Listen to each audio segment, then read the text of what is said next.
అంటే హాస్పిటల్ తీసుకొచ్చేంత లేదు అక్కడక్కడ ఎట్లయినా హాస్పిటల్ కి తీసుకొచ్చా సార్. జ్వరం వస్తా అంటే తీసుకొచ్చి నీ ఒక్కదాని ఏం పోతా కూడా వస్తా అంటే తీసుకొని వచ్చిన సార్. ఇటు రాగానే ఇట్లా సరిపోయి సార్.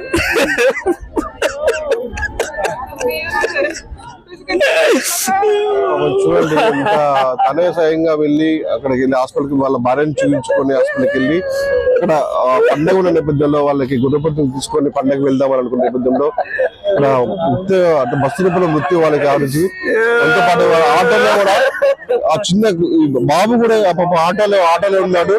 తనకి ఇక్కడ విషయం ఏం జరిగిందంటే ఆటోలో బస్సుకి ప్రమాదం పోయింది కాబట్టి ఒక ప్రమాదం తప్పింది. ఎందుకంటే కనుక ఈ ఆటో కనుక స్ట్రేట్ గా వెళ్ళి బస్సును ఢీకుంటే మాత్రం ఇంకా ఘోరమైన ప్రమాదం. ఎందుకంటే బస్సులో కూడా ఆటోలో ఇద్దరు పిల్లలు ఈయనతో సహా మొత్తం చాలా మృత్యులు చాలా ఉండేవి కానీ మాకు తెలిసింది. ఎందుకంటే తప్పించండి ఇంకా వాళ్ళ భార్య కంటే పైన సైడ్ పడంతోనే ఆటో కూడా వాళ్ళ భార్య మీద పడండి. అక్కడక్కడ ఒక మృత్యుతో ఏంటి లేకపోతే ఆయన కనుక ఆ మూమెంట్ లో తప్పించబోకపోతే ఘోర ప్రమాదం జరిగింది. ఎందుకంటే బస్సు వెనకకి ఆటో వెళ్ళిపోయి పిల్లలతో సహా ఇది కూడా చనిపోయేవాడు.